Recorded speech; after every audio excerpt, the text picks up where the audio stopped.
Страхотно! Здравейте на всички! Отново да ви се представя.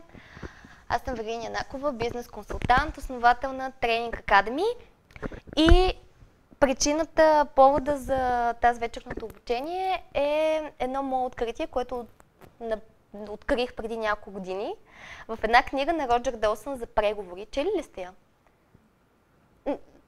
Препоръчвам ви я. Роджер Долсън е човек, не знам на колко години, между 50 и 100, прилича, изглежда като Лили Иванова, такъв дръпнат, с ботокс, с филър в устните, но един от американските гурта на продажби.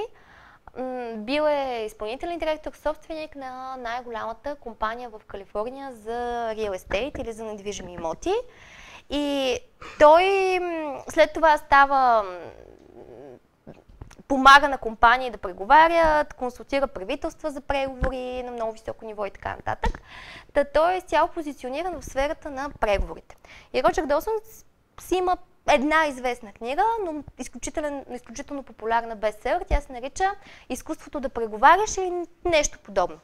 И вътре преди вече 10 години, когато бях в Щатите, това беше първата бизнес книга, която си купих в живота, той говори за 4 типа вида преговарящи.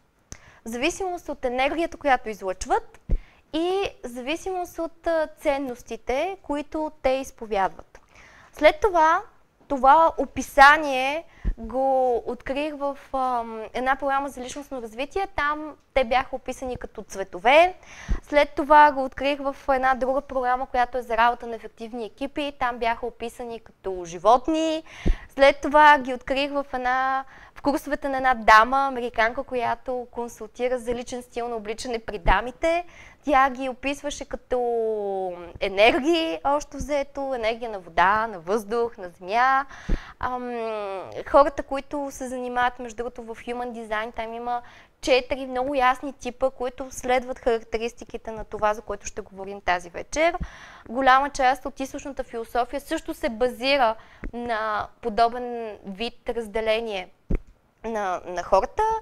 И всъщност, защо за първия курс от поредицата с безплатни обучения, те са точно 4, за комуникация и разбиране, за продажби, за изграждане на лидерски качества, третото и четвъртото е как може да учим наистина ефективно. И защо започвам с комуникацията и не толкова как да говорим и как да се изразяваме, а повече как да разбираме другия човек. Защото когато ние наистина разбираме човека срещу нас и го уважаваме, това са 2 фактора, които трябва да работят, да бъдат заедно, тогава ние може да напаснем нашия изказ, това, което искаме да кажем, нашия начин на комуникация по такъв начин, така че другият човек да се чувства разбран, да се чувства приет. Съгласни ли сте? Защото има... Сега, това, което ще ви покажа за мен, знам, че има много различни тестове за типизиране, характеризиране и така нататък. За мен това е най-краткият, точен, ясен и работещ инструмент, който, когато някой го чуе, никога не го забравя. Толкова елементарно, практическо и в същото време изключително прецизно, точно е инструмента, който сега ще дискутираме. Но има едно друго нещо. Характер на човека си е негов характер. Без значение къде той попада в тази матрица, която сега ще говорим. И за да има наистина разбиране, не просто говорене, а разбиране, всичко започва с идеята аз какво искам да постигна като резултат от този разговор. Утре ще проведем, може би, едно от последните издания на курса ни, той на живо упражнения за комуникация и там винаги говорим какво искаме да постигнем с този разговор. Какво искам да постигнем. Ако е просто да си предам, за някой да ме изслуша, тогава няма нужда от този инструмент. Ако е да ти се скарам и да те стъпча, да ти покажа как нищо не струваш, как ти грешиш, аз съм прав, нямате нужда от този инструмент. Да е просто, има такива хора, много емоционални, те използват своята необуздана емоционалност като извинение за понякога арогантност. Познате ли такива? Идват и нещо им се е случило, този идиот! Нали? Ако е това, нали, няма нужда от този инструмент. Инструмента, който сега ще разискваме, който ще ви го покажа, се използва перфектно, работи при клиенти, в личния живот, партньорски отношения, семейни отношения, приятелски отношения, разбиране на мен самия, дали тази работа е за мен, защото различните видове работа също могат да се сложат в различни части на матрицата, която ще погледнем. Аз в баланс ли съм? Тоест, работата изисква определени качества, определена персона, която аз мога много добре да я играя и да бъда, обаче пък това не е моето наистина, това, което наистина е вътре в мен. Така че първото нещо е да видим какво искам да постигна като крайен резултат от комуникацията, което изисква какво е уважение, понякога да премълча, да подишам повече пъти от нали, за да може да съм повече в баланс, да събера себе си. И хората с деца, кой от вас има деца? Много добре го знаят, когато са много малки. Моите деца много ме учат. Те са ми най-добрите ментори в живота. И то безплатно. Много пари съм дала за обучение. И това е следното. Когато ти го виждаш, то е едно такова хубаво, сладко, палово, омацало се цялото, набило брат си, нали, създало хиляди бели в къщи. Обаче, когато наистина обичаш някой, и когато си кажеш, той толкова знае, нали, не толкова си може, но той просто толкова знае, той ако знаеше това, което знам аз, нали, не би направил тези неща. И подхождаш с повече снисхождение към грешките на другите хора, с повече търпение, с повече любов и емпатия, тогава нещата се случват изключително лесно. И сега. Искате ли да покажа, преди да започнем, едно упражнение, как може да се фокусирате във всяка една ситуация? Включва предния лоб на мозъчната кора. Предният дял на мозъчната кора, това е дял, който отговаря за фокуса, концентрацията, взаимовръзката с околната среда и също така това е филтъра на емоции, на това, което влиза отвън навътре и това, което излиза от вътре навън. Упражнението е следното. Моля ви, станете. Всички. Здравейте, тези, които са на вебинара, могат да го направят около вас. Така, погледнете към тавана. Благодаря. Погледнете към пода. Благодаря. Сега се обърнете в колона зад един. Както реши групата, и направете масаж на човека пред вас. Да, и така му влезте в личното пространство. Масаж, не е само пипане, истински масаж. А пък тези от вас на вебинара можете сами на себе си. Сега се обърнете на другата страна. И повторете упражнението. Привет! Хубаво е, нали? Чудесно. Сега може да се върнете обратно. Благодаря. Не сме приключили. И с двете си ръце усетете масата пред вас. Пипнете или масата, или стола, ама наистина така ги с двете си ръце. Какво усещате? Какво е на допир? Опора е заключение, но сетивото, кожата какво усеща? Гладко, твърдо, студено, топло, ръбесто. Добре. Сега седнете и с четирибуквието си, моля ви, усетете облегалката на стола или, как се казва това? Стола, на който стоите. Какво усеща кожата ви? Какво е сетивото? Твърдо, меко. Окей, не сме приключили. Сега, моля ви, огледайте се и намерете нещо червено. Вижте нещо червено. Къде има червено в тази зала? Добре. Къде още има червено? Добре. Къде още има червено? Къде виждате червено? Добре. Къде още виждате червено? Добре. Къде още виждате червено? Чашката до кафето. И като стана въпрос за кафе, тези от вас, които имат нещо за пиене, отпийте от това, което е в вашата чаша. Да. Какво усещате? Какъв е вкуса? горчив, студен. Край на упражнението. Това глупаво упражнение може да го правите всеки път, когато имате нужда от фокус и от концентрация. Ако един съвет, направете си напомняне на телефона и го правете минимум през 2 часа на ден. Отнема точно 30 секунди и всъщност ефектът е поразителен, защото след известно време, ние първо го правим съзнателно, обаче след известно време нашия мозък се настройва да го прави подсъзнателно. И какво всъщност направихме? Разбрахте ли? Включихме сетивата си. Почнахме да усещаме. Един от големите проблеми на модерния човек, и това е една от основните причини да бъде разсеян, нефокусиран, стресиран, ядосан и така нататък, е, че не присъства заедно с тялото си тук и сега, в сегашния момент. От модерния човек се изисква да бъде успешен, той трябва да бъде умствено бърз, умствено гъвкав, нали така, умствено устойчив. Преди 200 години, за да може човек да оцелее, се изисква да бъде здравейте, заповядайте, физически бърз. Съгласни ли сте? Физически силен, физически устойчив. И за това ние сме забрали да използваме тялото си. Така че не виждам да си правите напомняне. Да, изведете си телефоните. Това е важно. След това, привет. Може ето тук да седнете, заповядайте. За тези от вас, привет на всички, които са на вебинара. Искам да си направите напомняне. Тази вечер вие сте отделили 1 час от вашия живот, не само да видите как да разпознавате хората, но и да вземете нещо полезно, което може да го направите, привет, което може да го усвоите като навик. Един от моите ментори, това ми е любимата фраза в живота, той казва Common sense is not always common practice. Брендън Бърчард. Това, което хората знаят, не е това, което хората правят. Така че, моля ви, научете се да използвате тялото си в комуникацията и въобще наистина в живота. Тогава очите ни почват буквално да виждат.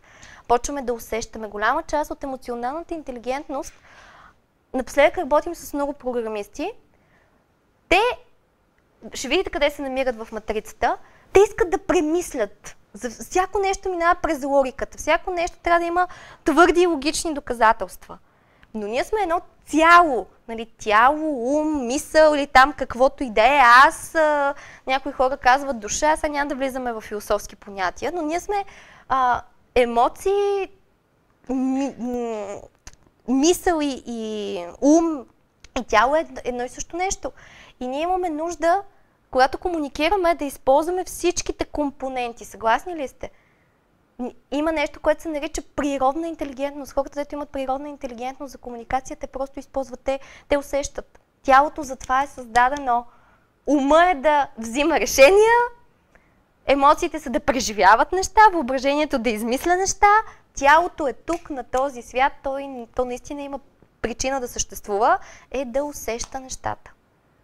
И ви моля следващия път, когато ядете някаква вкусна вечеря или каквото и да е, наистина да усетите вкуса на храната. Преди аз започна да правя често това упражнение, не усещах. Вие спомняте ли си вкуса на последното нещо, което хапнахте? Примерно на обяд.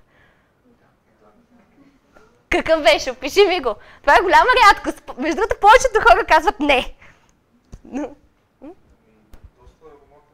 Браво! Преди това? Нали, усещам, това е. Вие спуснахте, здравейте.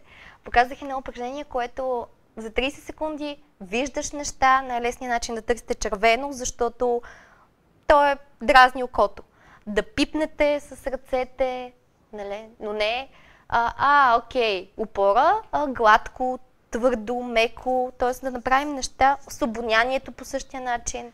На един тренинг, на който аз бях, ни караха да се миришем един друг, няма да ви карам да го правите. Между другото, знаете ли, един от нашите тренери, той е главен обучаващ на Philips Германия, ми каза нещо, което не го знаех, даже в програмата Училището на живота. Тошко Савов има специален тренинг за взаимоотношения и любов. И той казва, че първата причина хората да се намерят и да се харесат, това е миризмата. Абсолютно. Първият слой на мозъка, който се развива отговарят точно за обонянието. Имайте едно предвид. Неща, които не винаги ги анализираме, не винаги ги виждаме, не винаги ги осъзнаваме, но те работят. Те са тук. Чудесно! И сега да преминем към това, за което сме се събрали, нали? Тук ли сме? Привет на всички, които ни гледат и онлайн. Вие в момента, така, вниманието ми не е към вас, предполагам, че ще ни разберете, но може дейно да участвате в упражненията, да задавате въпроси. Имаме човек, който ще ми ги предава от ваше име. Тук ли сме? Тук сме. Тук сме. Супер! И сега. Пак повтарям, за мен това е най-лесният, прецизен и бърз инструмент да може да разбираме себе си и да може да разбираме останалите хора. Той се основава на две неща. Първото нещо е ниво на енергия. Кои са двете основни нива на енергия в хората? Навън и навътре. Нали така? Или екстроверт. Екстроверт, вижда ли се там? Вижда се. И интроверт. Екстроверт и интроверт. Каква е разликата между тях? Някой може да ми покаже изразяването на екстроверта? Как може да разберем, че някой е екстроверт? Как може да разберем екстровертната енергия? Как може да я видим? Как може да я усетим? Да, какви са проявленията на екстровертната енергия? Първото нещо – жестикулиране. Каква е интонация? По-забързана, градираща, висока.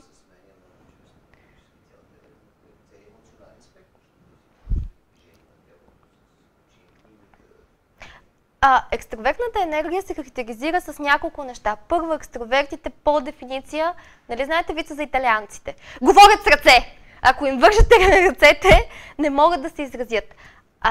Едно от сетивата, което е най-засилено при екстровертите, е именно виждането, визията. Те възприемат света с картинки. И това е една от причините, когато един екстроверт комуникира, той да използва тялото си, за да пресъздаде някаква картина. Така че това е първо нещо. Но за да ги видим, пак повтарям, ние трябва да бъдем тук и сега. Затова упражнението преди малко е толкова важно. Второто нещо. Екстроверта обича енергията да тече от него към околната среда, което означава, че той може често тона му на гласа да намалява, да се повишава, да намалява, да се повишава.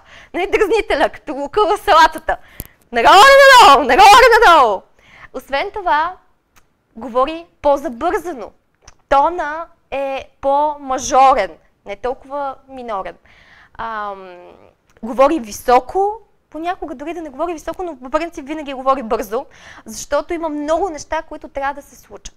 И това е кардинална енергия. Хората, които са в екстровертния типаж, те са тук да вършат нещата. Те са тук да правят нещата. Тоест, много често може да видите екстровертите да бъдат заети в правене на някакви неща. Не казвам, че винаги тези неща са правилни, на място, с добър резултат, но те правят. Вниманието е от вътре навън. Познавате ли такива хора? В по-голямата част от времето. И отделно до тях има интровертна енергия. Хората, които са с интровертна енергия, са на тази земя, за да премислят, осъзнават, подобряват и разбират. Тона е по-нисък, те са много по-обрани в жестовете си, в мимиките си, в сигналите, които дават. В повечето случаи те комуникират най-вече с думи. Докато екстровертите комуникират с всяка една част на своето тяло, в по-голямата част от случаите. Дори когато са в костюм и са в такъв делови бизнес език, в петък имаме експерт по бизнес етикет и делова комуникация. на който му е интересно, може да види. Той е безплатен за всички абонати на училището на живота, но тогава Даниел ще покаже какво наистина е топ делова комуникация в корпоративна среда по всички стандарти. Но дори тези хора, аз познавам много, по факта, че съм работила с голяма част от тях, дори те ти виждаш, вежите се смръщват, нали така? Тона се намаля. Какво искаш да кажеш, Бинка, че не е готов? Случва ли ви се? Аха, добре. Нали? И вие усещате, т.е. изражението комуникира, без значение дори когато екстроверта трябва да бъде в рамки.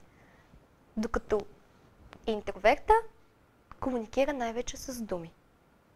Той обранва в своите движения, той обранва в своите жестове, той обранва в сигналите, които дава. И нещо, което е изключително важно, този тип енергия е създаден да започва нещата, да върши нещата, да приключва нещата. В екипи, качествата, които притежават екстровертите, това са проактивност, нали така? Динамичност, какви други? Креативност, инициативност, ориентиране към решенията. Съгласни ли сте? И това са тези, които действат и когато те са в ситуация, в която трябва да действат, изваждате най-големия потенциал. Тези тук, качествата, които се изискват в екипите и които дават тези хора, са аналитичност. Това важно ли е? Подобряване. Това важно ли е? Да вкарат нещата в норми, подреденост, тайм менеджмент. И знаете ли, ако някой от вас има проблем с някой от тези категории и качества, най-вероятно вътрешната ви енергия е просто такава. От 10 години се занимавам да консултирам бизнеси за организационно консултиране, маркетинг. От 3 години моя основен фокус и на колегите в Тренинг Академи е да помагаме хората наистина да бъдат ефективни. Много неща не знам, но сега ще ви споделя нещо, което съм абсолютно сигурна. Човек не може да избяга от себе си.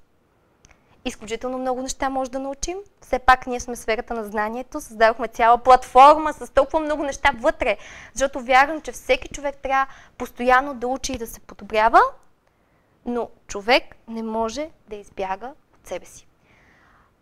Аз съм абсолютен ентусиаст. Нещо, което най-много винаги ми е пречило в живота и ми е било проблем, това е тайм менеджмента. И съм била на всякакви курсове за тайм менеджмент. Разбирате ли? И нищо от това не помогна. Поради простата причина, че ентусиастите, това са крайните екстроверти, след малко ще говорим, е в природата всичко да им е интересно, да правят хиляди неща, на всичко да казват да и постоянно да се вземат с задачи. Това, което най-хубави бяха курсовете, защото се научих какво трябва да правя. Но тогава си казах, не мога да преодолея себе си. Курсовете за тайм менеджмент са създадени от други хора, които за тях това е нещо много естествено, да бъдат подредени.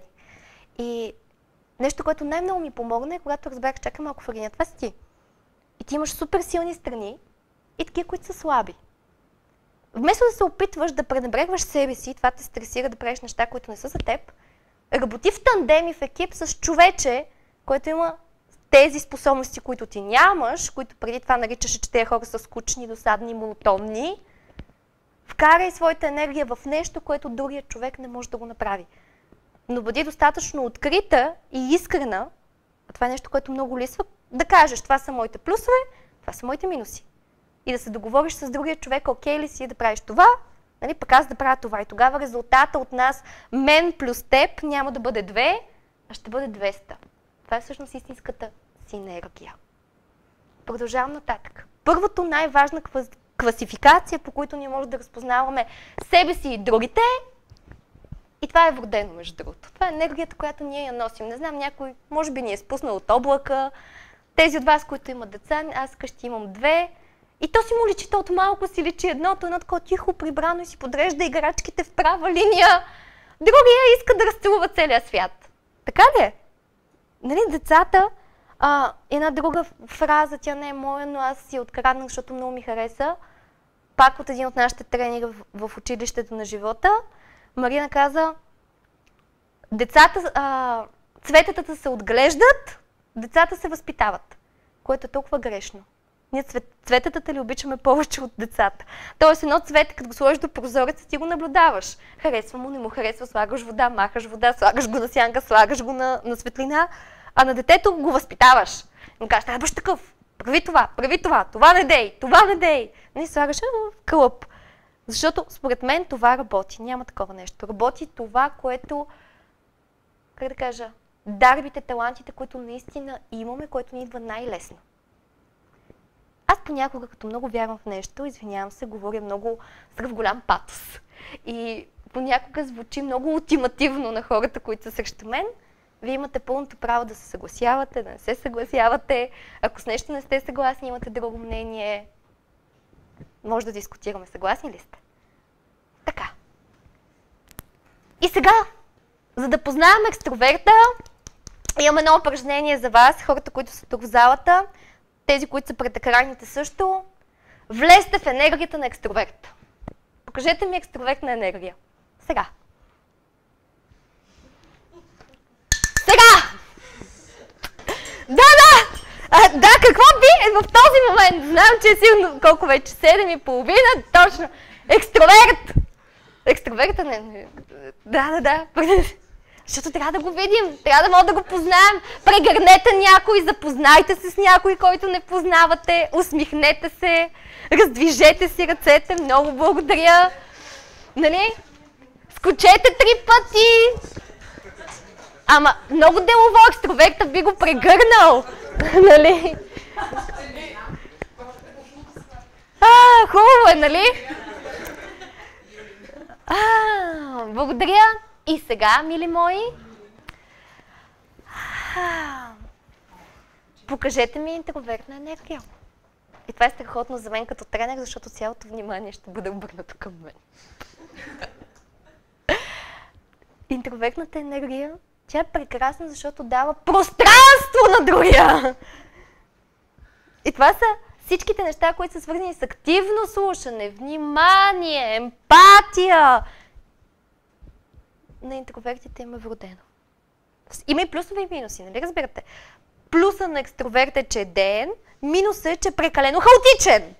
Плюса на интроверта е, че може да дава внимание, минусът е, че може да изглежда прекалено незаинтересован. Затова е хубаво винаги да търсиме баланс. И сега, екстровертни и интровертни. Ако искате, вземете по едно листче, сега ще ви дам, и може да си запишете, така си начертаете плюс-минус матрица, къде може би откривате себе си. В по-голямата част от времето. Привет, Ради, вие сте в другата зала. Питай на рецепцията, те ще ти кажат.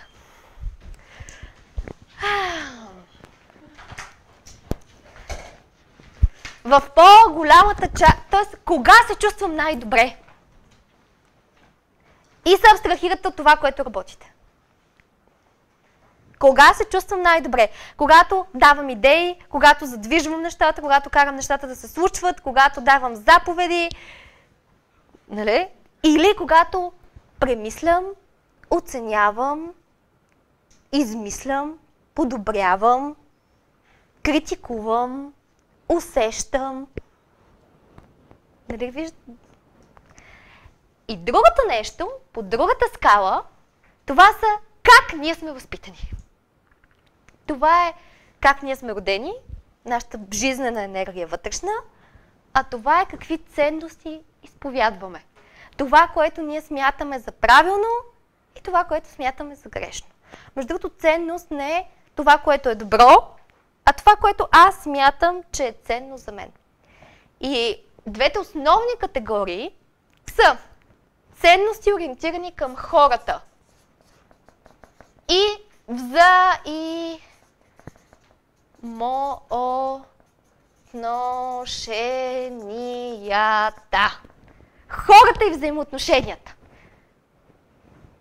Което означава, за мен е важно ти да ме харесваш, аз да те харесвам, да се разбираме, да работим заедно като екип, да бъдем приятели, да бъдем семейство. Да се чувстваме добре, да бъдем общество. Или резултати и процеси. Хората тук биха казали, общество, ама тук сме се събрали да вършим работа. Трябва да има цели, трябва да има смарт цели, трябва да има резултати, трябва да има KPI. Тая работа, дори да не ми харесва, щом съм казал, че ще я свърша, значи ще я свърша. Ти си поел отговорност, трябва да вършиш това, за което си поел отговорност. Аз трябва да ти имам доверие. Познавате ли такива хора? Нали? А тези, как сега да го накарам, като на нея не й харесва? Да. Виждате ли откъде вече започват конфликтите между различните? И знаете ли защо това са двете основни групи? Защото те са диаметрално противоположни. Разбира се, има и по средата, и тук има по средата, но това са двете, които са диаметрално противоположни. И сега, имаме розово. Добре, ще използвам розовото, надявам се да се види. В най-горния ляв или десен ъгъл, в зависимост от къде гледате, се намират така наречените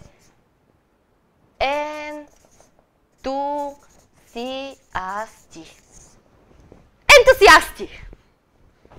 Ентусиастите, отличителни белези, високо ниво на енергия, ориентирана навън, много жестикулират и те комуникират с те използват много сетива, много изразни канали, много изразни средства, за да могат да предават своето съобщение.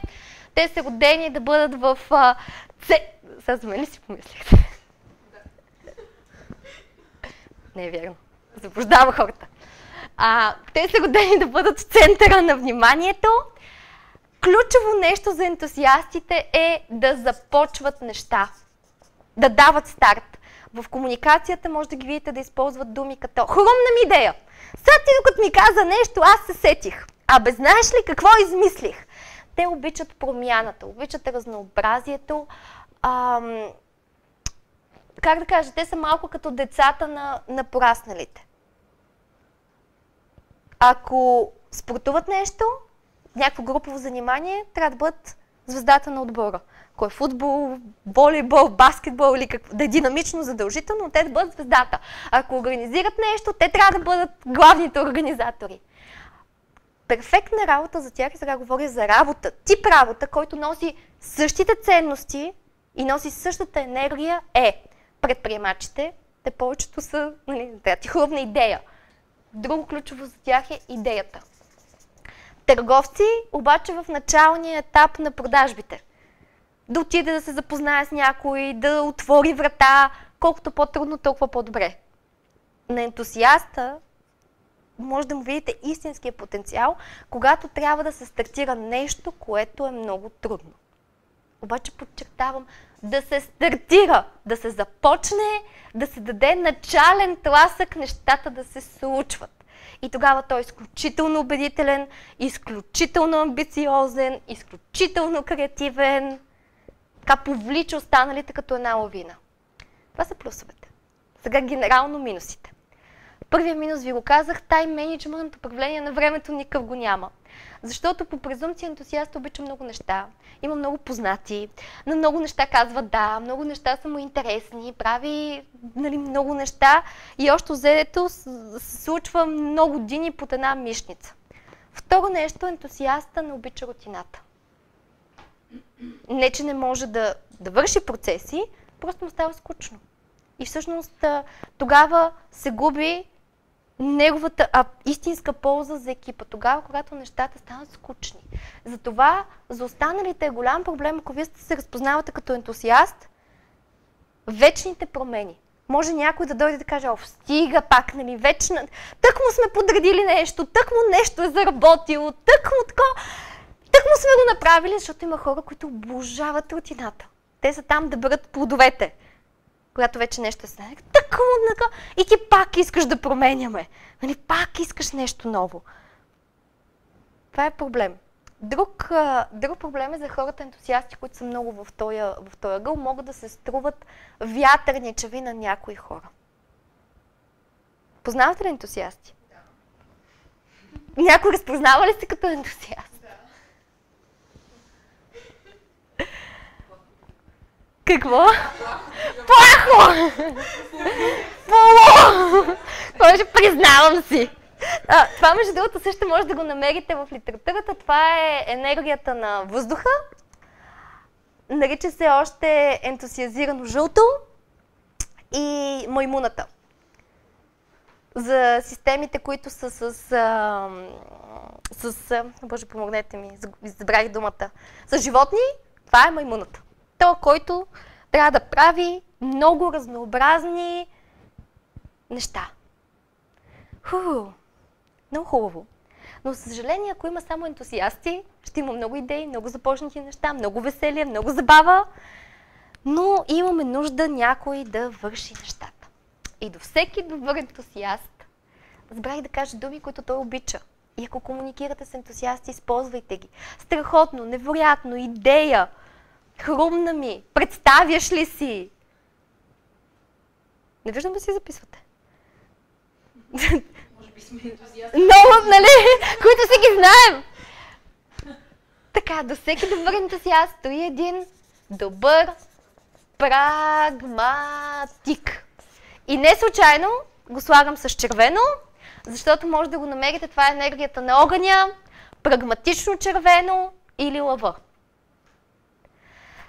Прагматика е с високо ниво на енергия, ориентиран изключително много към резултатите. Ключова дума за него е край. Той е тук да приключва нещата. Това е перфектният мениджър. Между другото, много мениджъри са болни, изморени, стресирани, защото да бъдеш добър ръководител, трябва да бъдеш тук. Да можеш да делегираш, да можеш да задаваш цели, да можеш да проверяваш резултати, да бъдеш кардинален, да имаш фокус за времето, кратко, точно, ясно подредено. Обаче, ако ние изконно сме в друга енергия, това нас ни стресира. Една малка част от мениджърите, защото това е точно ролята на мениджъра, на ръководителя. Да я ръководиш, не с ръка, не случайно ръководя, водя с ръката. Този казва, колко ще е хубаво да идеме до Бразилия. Този казва, харесва ми идеята, строиме кораб. Бинче ти това, ти това, ти това, ти това, ти това, ти това, ти това, ти това и ти това. Ако те спортуват, обичат спортове, които са динамични, но да са такива единични, не отборни. Тоест, ски, плуване, тенис, коли, мотори, нали, пак да съм победител, да има състезание, важен елемент на състезание, ама да съм си аз. Защото аз мога, аз знам, аз мога да се контролирам. Познате ли прагматици? Ключово нещо за прагматиците е кратко, точно и ясно. Много биха уважавали някой, който отива при тях и казва: целта на нашата среща е. Целта на това обучение е да научите основните 4 типа хора. Ще продължи 1 час. Аз се казвам Виргиния Накова. Искам да вземете един лист, един химикал и да записвате. Първа точка. Да, това е перфектно за без детайли, без обяснения, без генерализации, без... Особено между другото, аз когато съм мениджър, много лесно мога да влезам в тази роля. Когато, примерно, Митето, той е такъв ентусиаст, толкова много обича. Век, ще ти кажа нещо важно. Кажи. Значи, аз тая сутрин и така по същество. Защото мениджър и прагматика няма време. Но той има изключително, между другото, най-голямата му сила е нивото му на отговорност. Понякога, може би това целта оправдава средствата, измислено от прагматиците, и може да мине през абсолютно всичко, защото прагматиците имат изключително високо ниво на отговорност. Ентусиастите имат изключително високо ниво на креативност, тези имат изключително високо ниво на отговорност. Минуси. Понякога в очите на другите изглеждат, меко казано, неемпатични. Имат склонност, те смятат, че това е страхотно. Имат склонност, между другото, да командват. И знаете ли, когато един истински прагматик или човек с високо ниво на отговорност, дори да не е истински толкова добър прагматик, когато види, че нещо трябва да бъде свършено, но никой не поема отговорност, ние си слагаме шапката на прагматици и започваме да разпореждаме. Говоря за жените в българското семейство. Това е роля. Мъже, които ме гледате, това е роля на мъжа. Това е най-мъжкото проявление, всъщност алфа проявлението. Да бъдеш прагматик, да кажеш, отиваме там, правим това, ти правиш това, ти правиш това, ти правиш това. Когато един мъж не го прави, т.е. не поема отговорност, какво ще ядем? Какво ткаеш? Какво ще правим? Какво ткаеш? Децата са така, остави ги да си играят. Тогава жената, в повечето случаи жената не е прагматик. Това е причината много бизнес дами, които са жени, извинявам се, ще го кажа, аз дълго време съм била в тая роля, играех я прекрасно и след това пригорях. Може да постигаш успехи в жена в бизнеса и по други начини, не по мъжкия. Много дами, които са изключително прагматични в бизнеса, имат абсолютно съсипан личен живот. Защото те са там да командват. И нашия мозък е свикнал да командва. Иначе шизофрения. Да, нали така? Ние имаме словни модели. Не е вярно, че на работа си такъв, извън работа си друг. Не. Ти реагираш, действаш по абсолютно еднакъв начин. И когато, примерно, това е първият случай за лоши личностни отношения. Жената е абсолютно прагматик и не разбира, че извън работа трябва да отстъпи и да даде тази роля на някой друг. И втория проблем е, няма кой да бъде прагматик в семейството. Тези 4 неща са абсолютно запълващи се, допълващи се едно от друго. За едно здраво семейство трябва да има и 4-те функции, 4-те роли. За един здрав екип, бизнес, трябва да има и 4-те роли. Така че прагматика има склонност първо да бъде нетолерантен, защото постоянно чува извинения, а пък работата трябва да се свърши. Той е изключително фокусиран. Той има невероятен фокус. И изключителна ориентация за време. Кога това трябва да бъде свършено? И когато чува и отлагания, когато чува извинения, когато вижда нещо, което най-много може да ядосва прагматика, е да види, че на другия не му пука. Нали? Виждам някой казва, не види, че другия то минава времето, идва тук, а ти не си го направил. Това може много да го изнерви. И другото, което той сам си го причинява, е, че тъй като има ориентация към приключване на правилното време, в правилното време, в правилния резултат, има склонност да се нагърва с прекалено много работа. Само и само да бъде свършено. Да. Ако сте прагматик, делегирайте. Но проблема на прагматика, когато делегира, не е да даде на някой друг да свърши нещо, защото това му е вътре в персоната. Проблема му е да се довери и да прояви търпение на другия човек, да го остави да сгреши няколко пъти, за да може другия човек да се научи да си върши работата. Попадали сте в такава ситуация? От едната или другата страна. Така че тук му трябва търпение. Йога. Вие като един прагматик може да го опитате, за да видите дали работи или не. Кратко, точно и ясно. Търпение дзен. Знам, че ще сгафиш първия път, втория път, третия път, но аз няма да те науча, че аз ще го направя. Нали? А аз те обучавам ти да вършиш нещата. Въпроси за прагматиците? Не. Кратко, точно и ясно. Не. И сега, представете се един екип. Появява се ентусиаста и казва, имам идея! Ще продаваме чаши, защото ме кефят чашите. И смятам, че хората имат нужда от чаши. И има едни, които са много готини. Ето, показвам моята чаша. Много готина чаша. И искам останалите да се насладят на тази готина. Не, аз я купих от Велико Търново. Много е хубава, нали? Така, обожавам чаши. Чаша! Хубна ми идея.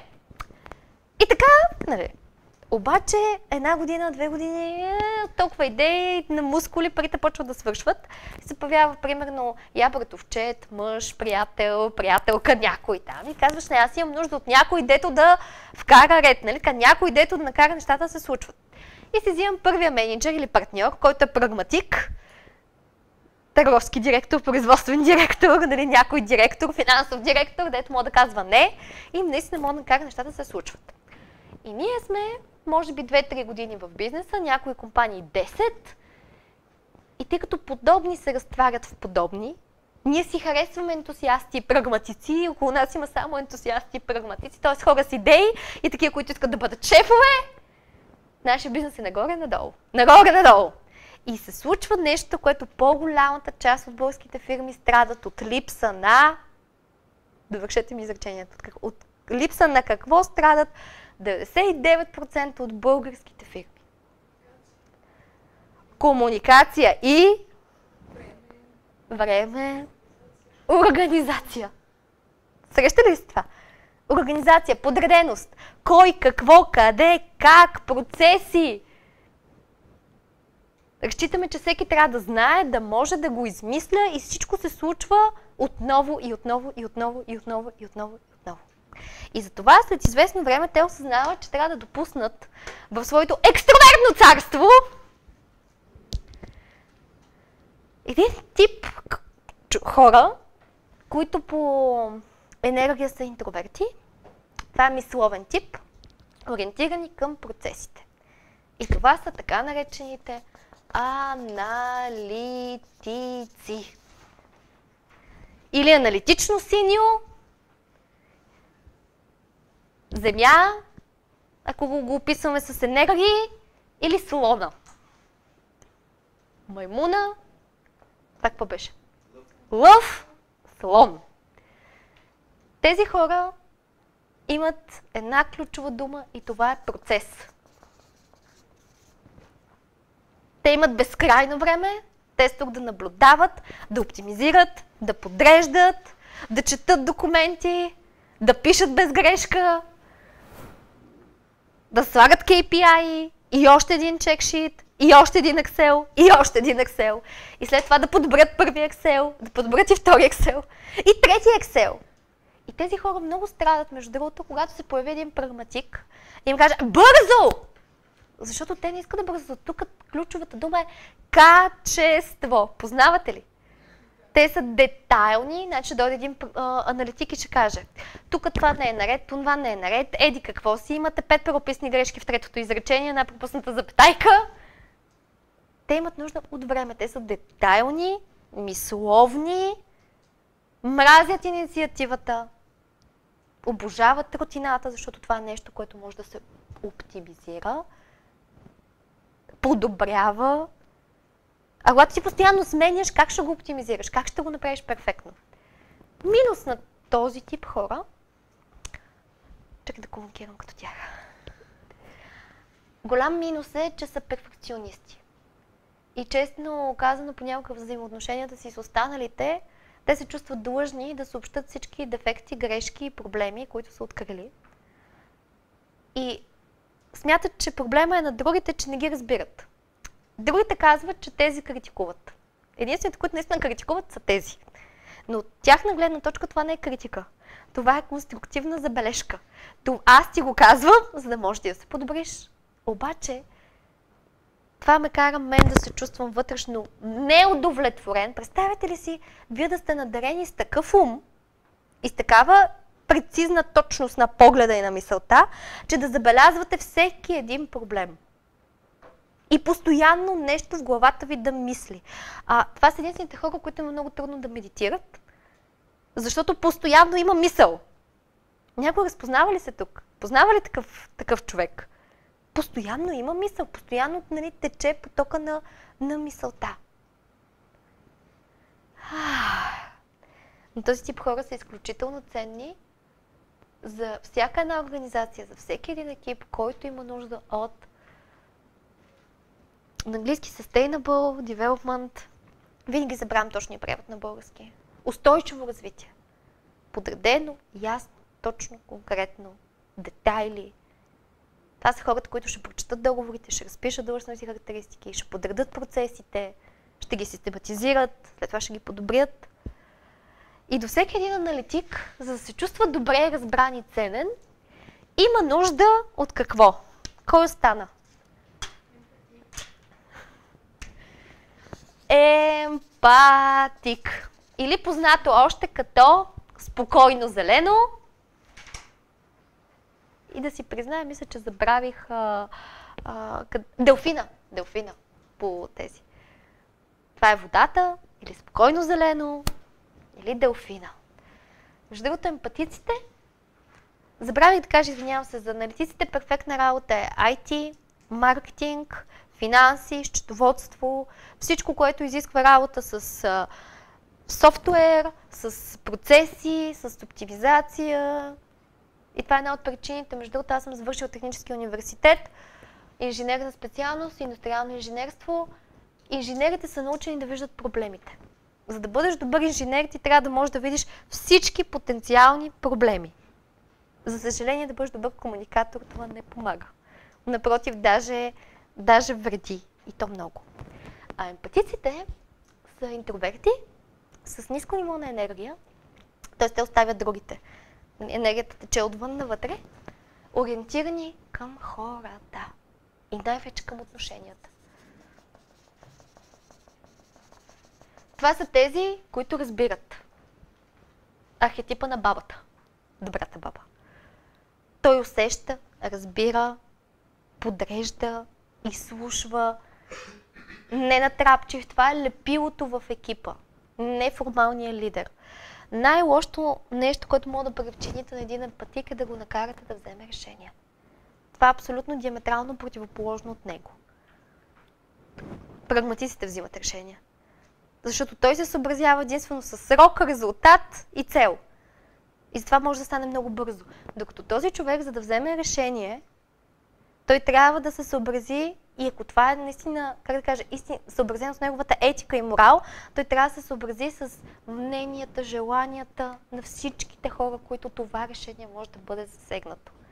Това е човека, който няма нужда, между другото, от тренинг за емоционална интелигентност. Те тренинги са създадени за тези хора, които не разбират защо не мога да си го кажеш, бе. Ми кажи си го!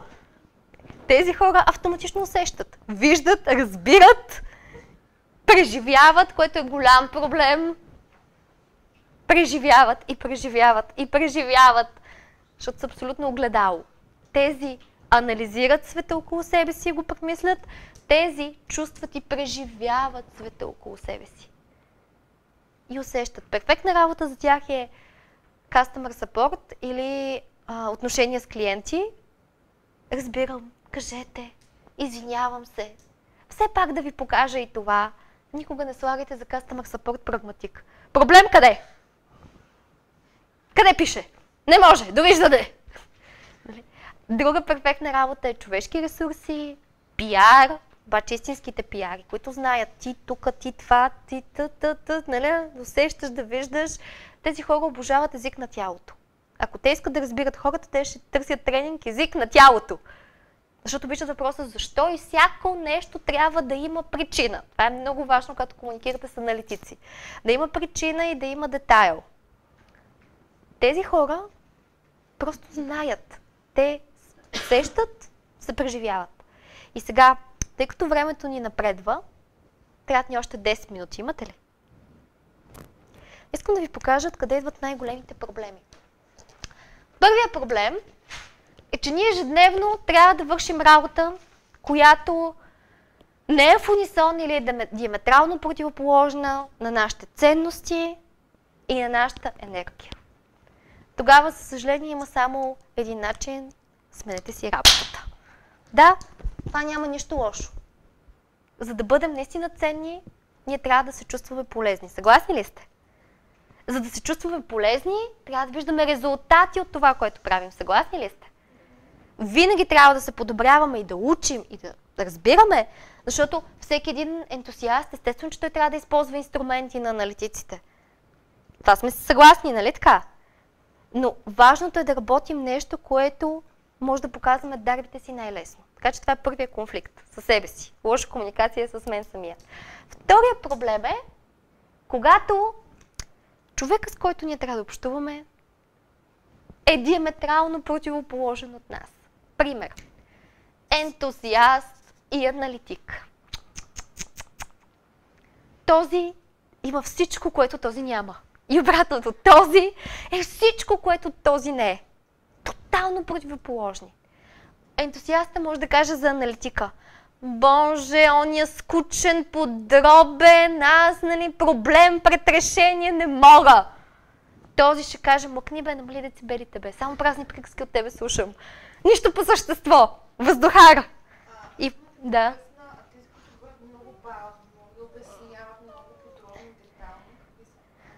Ами, сега, ако говорят бавно, подробно и така, със сигурност са някъде тук. Ако много обясняват, най-вероятно са аналитици. И сега има, нали, различни краища. В момента ви говоря за това, което е тук. Защото в този край истина е, че ентусиаст, по-точно в Академия Лилавото, в този край, ето тук отгоре, най-екстровертното и най-ориентирано към аза, тези ентусиасти тук са егоцентрични, себични. Аз съм най-велик, всичко е страхотно. Трябва да пушаш. Познате ли такива хора? Истина, че те са въздухари. Аз ги наричам wannabe. Те всеки ден са нещо. Искам така и така. И аз съм толкова велик и толкова приятели и толкова връзки. Те обичат да говорят за връзки. Нали, тук тези. И е истина, че хората, които са в най-крайното ето тук, са най-детайлни, критични, досадни. Не може. Сега ще ти обясня 150 причини, защо не може Бинка. Казах ти го и преди 3 дена, и преди 1 месец, но ти продължаваш да бъдеш толкова нахална, да идваш с едно и също нещо, така че ми изслушай. Познавате? Досадни, критични, монотонни. И ти казваш, не мога да го бутна. Представете ли се събере този край с този край? Ужас! Не искам да ви кажа, че когато ние в нашия екип си наехме аналитик, защото аз си казах, чакай малко, дай една друга система, подобна на това. Си казвам, всеки човек си има дарба. Виргиния вярваше и в това вярвам. Ти беше, аз много дълго време, тъй като бях мениджър на компания, която се занимаваше с организационно консултиране, бях тук и се занимавах с неща, които са такива. Тотално различно от мен. Много добре работеше, обаче нали, всички заболи, че си супер, но не се чувствах изобщо добре. И затова започнах да работя неща, в които наистина вярвам и в които наистина мога да бъда себе си.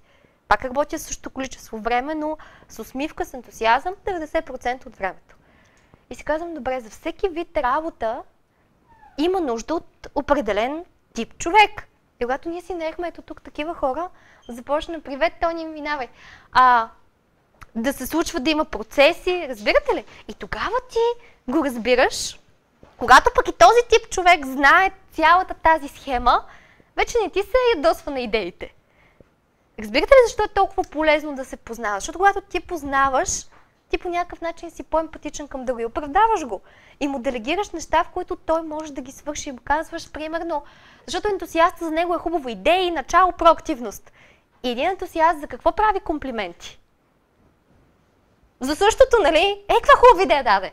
Даде, какво правим, ако в моя екип има аналитици?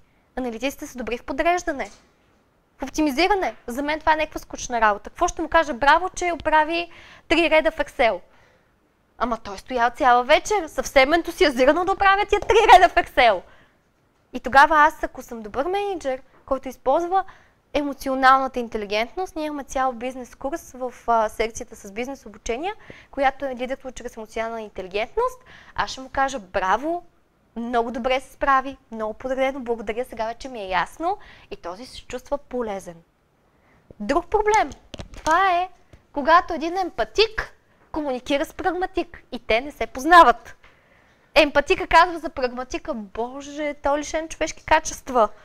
Командир идва тук, все едно, ние сме му някакви роби, раздава команди, ми се прави на шеф. Слушай, чували сте го? А този казва, оня ли? Дет не може да вземе едно решение. Нали? Боже Господи, остави го тоя, то нищо не върши. Нищо не прави. Когато обаче, пак това има всичко, което това няма. И обратното. Когато те се разберат и започнат да работят в екипи, в синхрон, аз съм го виждала това. След един тренинг в една така доста корпоративна фирма, менеджер изключително секретарката така. И той после вика, след известно време каза, бе, знаеш, Вержи, аз така се допитвам до Вики. И я питам, защото тя е абсолютен емпат. Перфектна работа, между другото, да бъде но истински секретар, дали, този, който пази тайните от латински, емпатици. Вика, я питам, бе, Виктория, какво мислиш за този човек? Как ти се струва? Тя, шеф е добре, че ми каза, тук нещо не е читава работата. Те така се усещат. Нещо не се усещам добре, то не ми вдъхва доверие. Когато говорят, той ще каже, виждам потенциал, този трябва да се свърши това, това и това. Този, мисля, че, докато тези са се усещат, нещо не ми харесва. Не мога да му се... има нещо в него.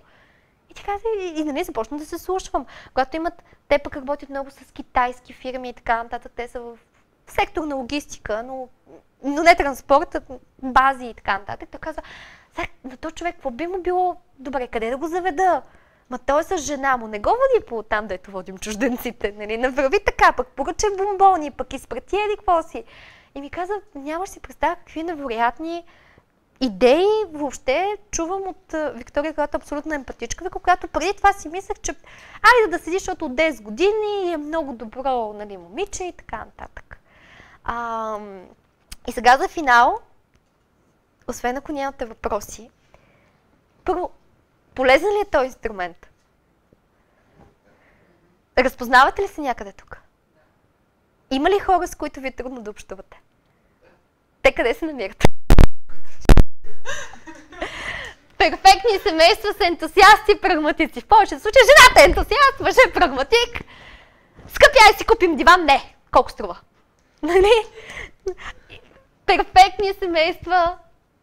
Жената е емпатик, мъжът аналитик. Той се прибира, да ти кажа какво се случи днеска на работа. И така, аз казах на шефа, да, прав си. Да. Перфектно се разбират ентусиаст и емпатик. Защо? Защото имат еднакви ценности. Има едно нещо, че ентусиастът винаги трябва да бъде водещ. И той така леко се изнервя на емпатика, защото го смята за бавен. Перфектно се разбират прагматик и аналитик. Единственият проблем е, че, и то винаги е за по-кардиналните роли, между другото, че прагматика смята аналитика за малко по-бавен, по-муден, прекалено детайлен. Но един екип работи най-добре, между другото, когато разпредели работите между ентусиасти, прагматици, аналитици, емпатици. Хората се познават, харесват се, делегират си задачи, които са в съответната роля.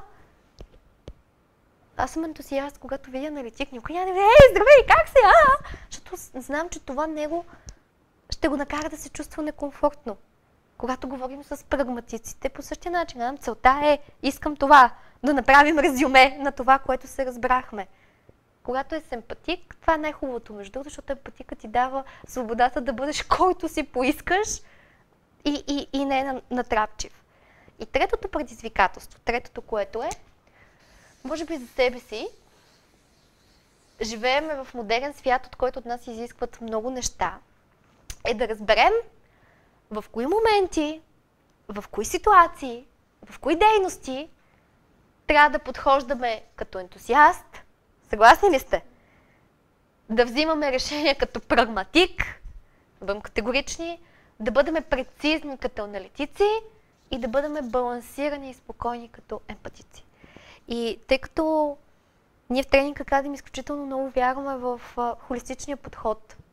В началото, всъщност, наши основни клиенти са банки, мобилни оператори, големи компании, IT фирми, които правим корпоративни тренинги. Но това, което виждаме, че не може да се откроят бизнес уменията от личностните умения. Особено в толкова модерен свят, в който всеки един модерен човек трябва да знае комуникация, дигитални умения, да има предприемаческо мислене, не казвам да бъде предприемач, но да има предприемаческо мислене. Съгласни ли сте? Инструменти за добра работа, инструменти за продажби.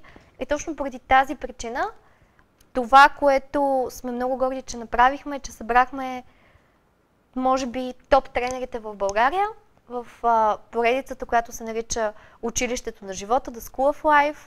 Там има над 300 часа обучение, което е за всичките социални умения, които току-що изброих, и за голяма част от бизнес уменията. Така че, ако ви е по-интересно, може да видите в сайта The School of Life. Там е месечен абонамент, само 29,90 на месец. Изключително, според мен всеки може да си го позволи. Но, да се върна тук. като обобщение на това, което говорихме. Има различни типове хора. Тези типове се базират на нашите ценности, на нашата енергия. Най-големите проблеми идват, когато работиме дейности, които са извън или са различни от нашата енергия и нашите ценности, или когато трябва да работим, да комуникираме и да постигаме резултати с хора, които са диаметрално противоположни на нас. Но когато може да разбираме другия човек, защото не всички са били на този курс, между другото една голяма мечта е, тъй като той ще бъде безплатен, колко са 7 милиона българи да могат да го гледат. Поне да знаят, нали? Защото голяма част от хората правят грешни неща, защото не знаят. Но не всички са били на този курс и не всички си дават сметка и не са достатъчно осъзнати, за да разберат, окей, аз сега в момента действам по-така. Нали? Ти си такъв, трябва да намеря друг подход. Моят съвет е тествайте и за всичко останало има училището на живота, знаете нашите координати. Всеки месец, между другото, имаме 4 теми, които ще бъдат постоянни, които са безплатни, под формата на вебинари, което очевидно забелязах, че в пъти повече хора се интересуват, може би защото им е по-удобно, под формата на живи срещи за комуникация и личностни типове, за продажби и увереност, лидерски умения и последната тема, в която в моя екип имаме спор, е за правилно учене. Тоест как наистина да уча, да помня, да разбирам и да се изграждам за мен система да придобивам нови знания. Те смятат, че няма да има интерес, защото така е пък в България. Не мога да кажа, нали, може някой нещо.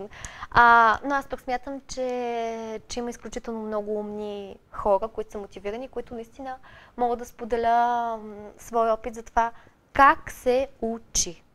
Особено в училище нас са ни учили да поемаме информация, но никой не ни е казал, нали така, как да помним, как да си създаваме умения, което е много голям проблем.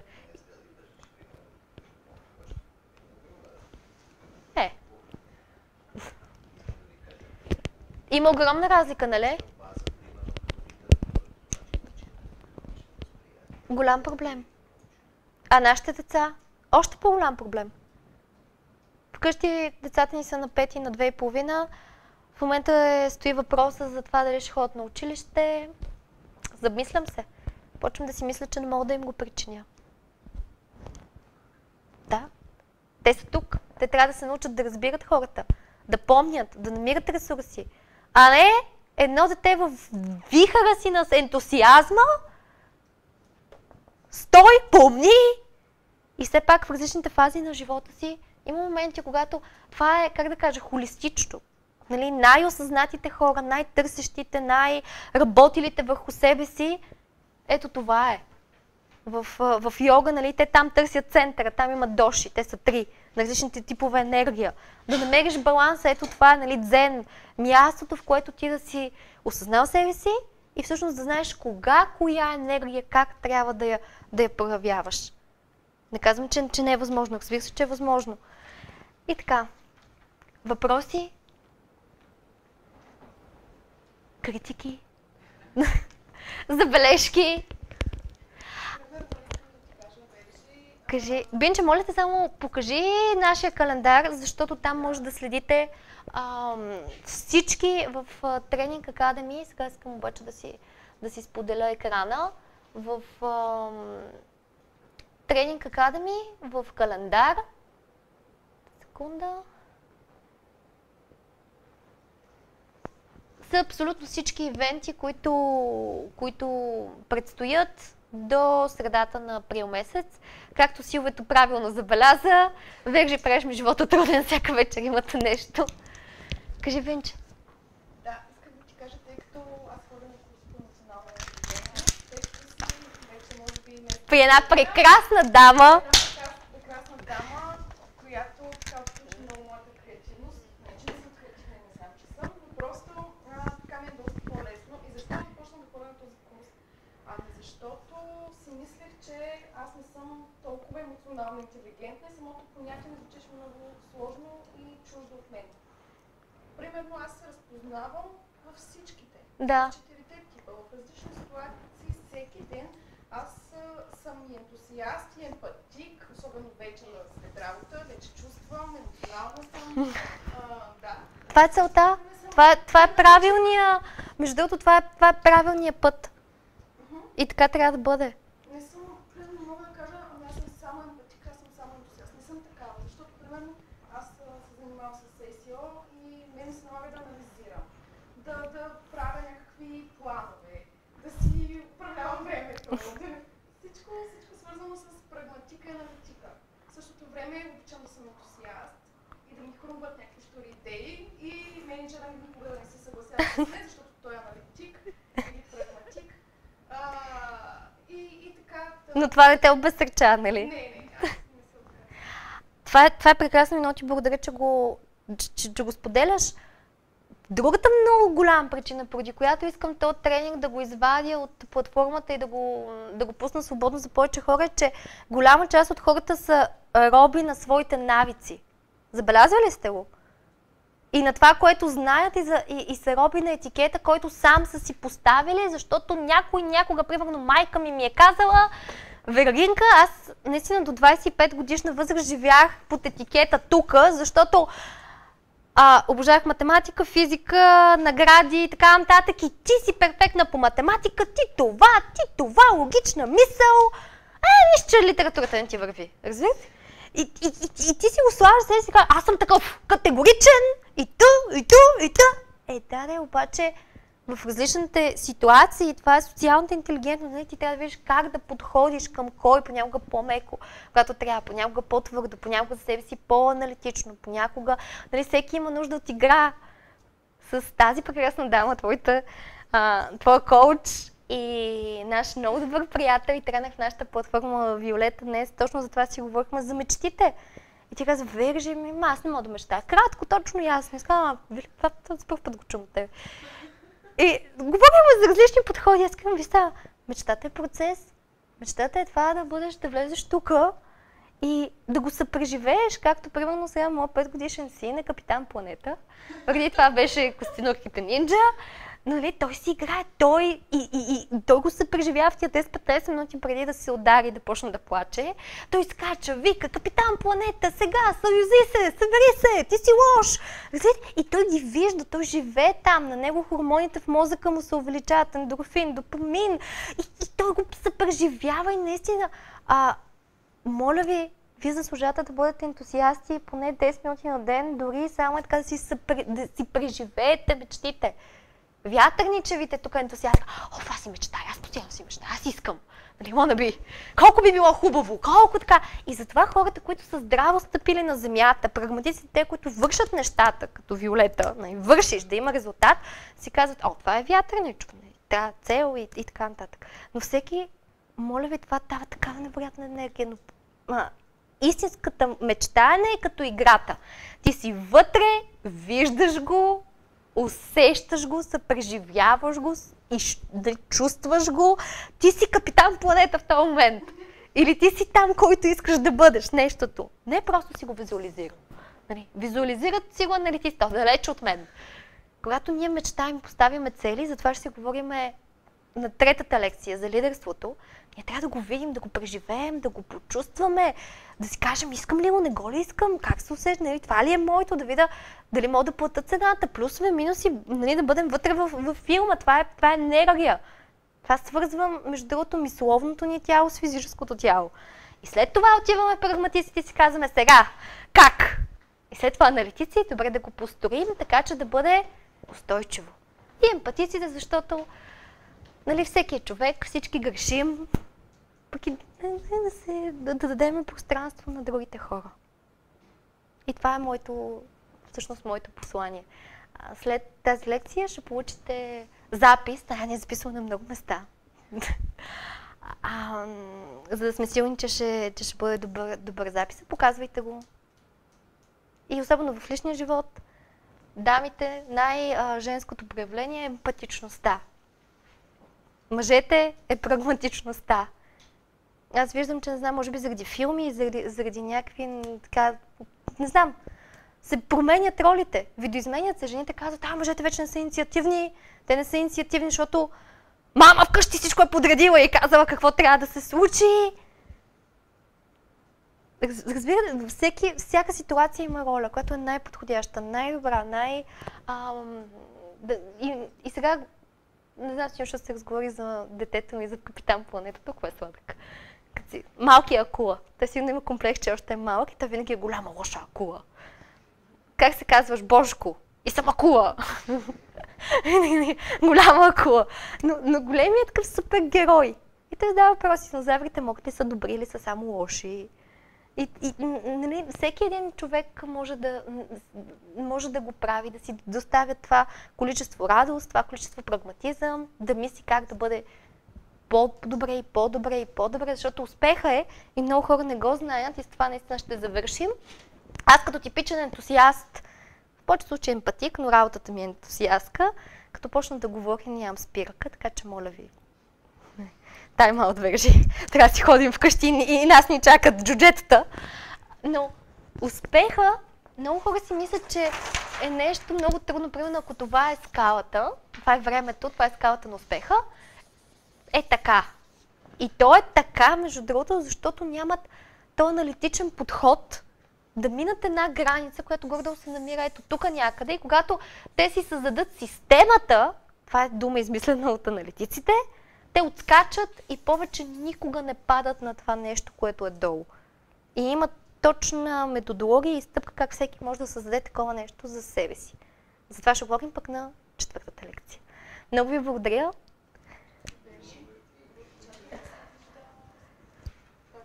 Ами не се вижда, защото не съм си махнала екрана. Много ти благодаря, Пинка. Перфектна. Перфектна! Добре, това беше от нас. Ще ви изпратя анкета. Моля ви, попълнете я. Тъй като в момента подготвяме нови курсове, общо взето всичко, което е записано до момента, ще спреме, за съжаление, да го правим, защото като шеф-ентусиаст аз имам много идеи, които трябва да се реализират за много неща. Календар ще бъде пълен, могат да се гледат онлайн, могат да са тук присъствено. И другото нещо, много ви благодаря, че дойдохте, защото от 213 души записани тази вечер, 10 бяха на живо, останалите 203 са онлайн. Знам, че онлайн е лесно, знам, че онлайн е бързо, практично и така нататък, но понякога е хубаво да видиш се по-подобни, нали така? Нали? Благодаря ти, че го каза. Кажи го на хората, деца онлайн. Трябва силно нищо още. Да се мотивираш, да чуеш, пък да закъснеш. Общата тема събира хората и съм убедена, че хората, които сега са в залата, ще излязат много по-мотивирани, отколкото тези, които гледат. Много ви благодаря. Мерси! Хубава ли е тази тема? Да я правим ли повече?